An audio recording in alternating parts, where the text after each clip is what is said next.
of us see pain and brokenness on a regular basis. I mean, that's a reality in the urban context that most of us do ministry in. And at times it can feel overwhelming. There's so many needs, so much problems, so much brokenness. How do we cope with it all? Many of us find ourselves pouring out constantly and not getting poured into enough. And we're human, we're people as well, and sometimes people hurt us. And we go through pain, or sometimes there's pain from just circumstances in our family, our kids, our finances, our parents. And so then what do we do as leaders? How do we stay balanced? How do we get healthy again or get balanced again? Well, this weekend we're going to be talking about that. We're going to be transparently sharing about it. You're going to find like-minded people all around you at this conference from all over the world, and you're going to hear from some great speakers in the general sessions, in the workshops. And so open up your heart. This is a safe place to be able to share your pain and get healthy again, work through some of that pain. And God's been doing some amazing things at Cross over this past year as we've been ministering in a city that's full of a lot of pain. Tampa's actually the second most unchurched city in America. 87% of people don't go to church here. We've topped all kinds of lists for the most depressed city, the most economically, hurt city, all these different things. But even in the middle of that, God has been helping us minister to people and find people coming to Christ more than ever before. So here's something that's really been working well for us over the past 2 years. We do these big quarterly outreach events, and recently we actually did our largest to date. It was our 5th annual Back to School Jam. And every time we do something like this, it really energizes our volunteers. We actually had almost 300 people that served at our latest outreach. We also partnered with about a dozen different nonprofit organizations that helped us with school supplies and even with finances and resources. It was just amazing. We were able to give away 1,300 backpacks, plus school supplies, haircuts, clothes. We had a big kids zone with bouncy houses. We had a basketball tournament. We had a tumble bus. We had prayer stations. We had a hip hop concert going on. I mean, it was just an amazing day. And we had over 2,500 people show up. There was a line that went all the way out to the street and down the block. And so once we got everybody registered, we had stuff outside and inside.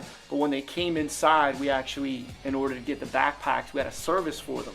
So we packed our auditorium out 3 different times, and we did a short service. You don't want to make them sit there for a while. It's about 25 minutes long, but we wanted to give them a taste and a flavor of who we really are. So they walked in, we had a DJ spinning, had the screens and the lights on, and we had our worship team do a song. We had a hip hop artist do a song. We had our kids dance team do a song. And then I came out and shared a story that tied in with the gospel and gave an opportunity for them to respond. Then we brought some of the other pastors out and we all prayed over all the kids.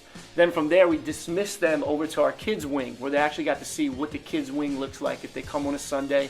And that's where they actually got their backpack. They were able to look at all the classrooms, meet the teachers. So it was just an amazing event.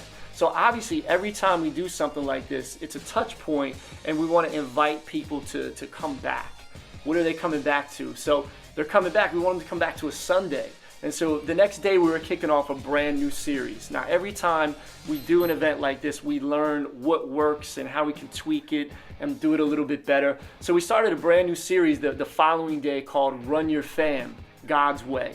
Because obviously families everywhere are going through brokenness and pain and all kinds of problems, especially in the urban community. I mean, people just don't even know what normal is anymore. So we did a series that was based on biblical principles for your family.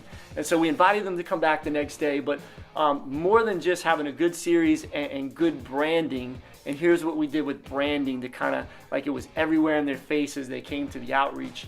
The series, we actually did t-shirts. I'm rocking one of them right now. Run Your Fam. The back says God's Way. It was like a Run DMC logo. So if you don't know what Run DMC is, that's for another video. Google it. But anyways, because of a very familiar logo, people were like, oh, what's that? And we had over 300 people wearing these shirts. All of our volunteers actually bought a shirt for $10. So it actually raised a couple $1,000s for the backpacks, which was amazing. And everyone's wearing them. It's promotion. It's great. Then when they went in the 25-minute service, we also showed a short, 35-second trailer for the series. And so everyone was like, oh, I saw the shirt. Now I see this video. Then when they left the event, they actually got a flyer And on the flyer, it was inviting them to come back. We had a special guest hip-hop artist here. Me and my wife were going to be doing some of the teaching the next day. And so, but more than just having good branding and a good series, and there's a hip-hop artist there, that's cool and everything. But what are you doing, like, really that I want to come back to on top of that? And so we said, okay, well, it's August. It's hot. It's the last weekend before school starts. Let's have a water park. Yeah, that's right. So we actually did a water park. So you even had the slide on the back of the flyer right there. We were inviting them back. We were talking it up at the whole outreach. Like, hey, are you coming back to the water park tomorrow? It's going to be awesome. We're going to start the new series. Then for the adults, we had food trucks, we had a seating area, we had a DJ out there, and so we really pumped it up all day. And so the next day when people came back, it was an amazing kickoff to the series. It was actually our second largest amount of children that we ever had in the history of our church. It's about 50 kids less than what we had on Easter. So it was almost like Easter. And we had hundreds and hundreds of new people there, not just from the outreach, but also the media did some stories on it. There was people that brought their friends. We were giving flyers out just to the whole church. It was a great kickoff to the series as my wife and I shared about principles on how do you run your family God's way. The water park was a huge hit. The food trucks, everyone had a great time out there. It was just an amazing day. The week after, we had almost the same amount of people come back to week 2. We broke attendance records week 2. So here's the thing about if you do an outreach the right way, here's what it can do.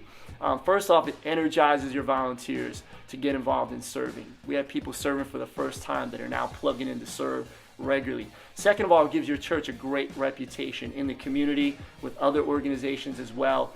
Third of all, you plant a lot of seeds in people's lives. We shared the gospel. We showed Christ's love. And then if you do your follow-up well, you also can see a lot of people that will come back in the weeks and the months to come. So we're so glad you guys are here for Flavor Fest 13. We got an incredible conference planned for you guys. And the concerts at night, the music festivals, we got some crazy fun stuff that's going to be happening as well. So welcome to Flavor Fest 13, City of Pain.